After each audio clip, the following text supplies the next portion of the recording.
মই বুলি নহয়, প্ৰত্যেকজন অসমীয়া আজি যদিও বা আমি দিনজোৰা কাৰ্যসূচীত মই ব্যস্ত হৈ আছোঁ, আপোনালোকে ব্যস্ত হৈ আছে, কিমান সময় বহিছে, আমাৰ কিন্তু সেই মনৰ ভিতৰত কিন্তু সেই এটাই কুৱেশ্যন যে কি হৈছিলে, কিয় আমি অসমবাসীয়ে আজিলৈকে ৰাতিলৈকে আমি এতিয়ালৈকে প্ৰতিটো নিশাই আমি কান্দিছোঁ।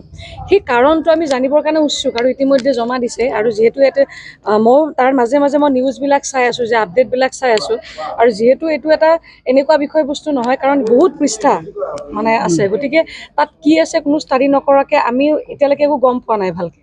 গতিকে গোটেই ধাৰাবিলাক গম পাইছোঁ, কি ধাৰাত তেওঁলোকে মানে অভিযুক্ত কৰিছে। গতিকে মই ভাবোঁ যে এই গোটেই বিষয়টো অভিজ্ঞ লোকসকলে তেওঁলোকে ষ্টাডি কৰক, ষ্টাডি কৰাৰ পিছত তাৰপিছত আমি জানিবলৈ আমাক সহজ ভাষাত লাগে। গতিকে মই ভাবোঁ যে আজিৰ দিনটোৰ ভিতৰত বা কালিৰ ভিতৰত আমি গোটেই বিষয়বিলাক গম পাম আৰু বিচাৰিছোঁ তাৰমানে যে, কাৰণ আমাৰ এনেকুৱা হৈছে যে জুবিন দাৰ লগত আমাৰ গোটেই জীৱনটো সাঙুৰি আছে, ভালকৈ খোলাকৈ আমি কাম কৰিব পৰা নাই, এতিয়াও ক'ৰবাত কুৱেশ্যন এটা ৰখি গৈছে। গতিকে মই ভাবোঁ যে আজিকালিৰ ভিতৰত আমি গোটেই বস্তুবিলাক স্পষ্ট হৈ পৰিব। চাওক, চৰকাৰে একদম সঠিক এটা ডেট দিছিলে, সেই ডেটটোৰ ভিতৰতে চাৰ্জশ্বিটখন দিম বুলি কৈছিলে, দিলে। এতিয়া বাকীখিনিতো এতিয়া দাখিল কৰিছে আদালতত, এতিয়া আদালতে কি ধৰণৰ কি কৰে সেইটোতো আমাৰ হাতত নাথাকে। গতিকে চৰকাৰে সময়মতে যিখিনি কথা দিছিলে, মাননীয় মুখ্যমন্ত্ৰী মহোদয়ে যিখিনি কথা দিছিলে সেইখিনি মতে কাম কৰিছে। বাকী এতিয়া আদালতত ন্যায় আদালতে দিব, মুখ্যমন্ত্ৰীয়ে নিদিয়ে বা আমি কোনো মানুহে দিব নোৱাৰোঁ।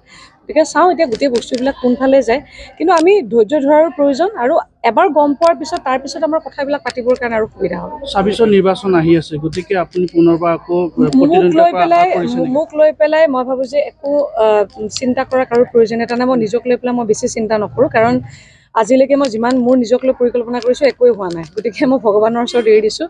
আৰু এতিয়া যিটো মহিলা আয়োগটো মই দায়িত্বটো পাইছোঁ, মই সঁচাকৈ ভাল পাইছোঁ, কাৰণ কেলৈ এটা নিস্বাৰ্থভাৱে কাম কৰা এটা প্লেটফৰ্ম এখন পাইছোঁ, আৰু বহুত বস্তু মই নিজেও শিকিছোঁ। আৰু মই ভাবোঁ যে আমাৰ গাঁৱে ভূঞে যিখিনি নিৰ্যাতিত মহিলা আছে তেখেতসকলক এষাৰ মাতষাৰে বহুত ডাঙৰ শক্তিশালী, তেওঁলোকক আত্মবিশ্বাসটো ঘূৰাই আনে। সেইটো হৈছে যে আপোনালোকে চিন্তা নকৰিব, আমি আপোনাৰ লগত আছোঁ।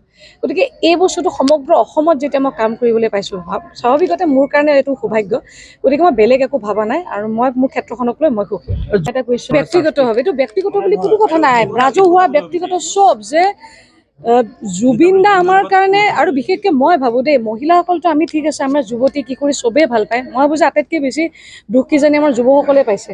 বহুত ডাঙৰ শক্তি আছিলে জুবিন দা য'তেই যায়, যিখন ফাংচনতে আপোনালোকে দেখিব ল'ৰাবিলাকে বলিয়াৰ নিচিনা, যিমান মই নিজৰ ভাগিনসকলক দেখিছোঁ, একদম লখিমপুৰত থাকিলেও তালৈকেও দৌৰে বাইক লৈ। গতিকে মই ভাবোঁ যে আমাৰ জীৱনৰ এটা অংগৰ নিচিনা, আত্মা মানে কঢ়িয়াই লৈ ফুৰা জুবিন দা আমাৰ কাৰণে শক্তি এটা। গতিকে মই ভাবোঁ যে জুবিন দাৰ ক্ষেত্ৰত কিয় এনেকুৱা হ'ব। গতিকে আমাৰ হয়তো অদ্ভুত প্ৰশ্ন এটা, আৰু জনাৰ পিছত চাগে আমি আৰু বেছি আচৰিত হ'ম যে কিয়, ইমান কি আছিলে তাত। গতিকে 100% নহয়, আমি সকলো একেলগে বিচাৰোঁ যে জুবিন দাৰ ক্ষেত্ৰত যোনে যি অন্যায় কৰিছে প্ৰত্যেকেই, মইতো ভাবোঁ যে জীয়াই থকাৰো যোগ্য নহয় তেওঁলোক।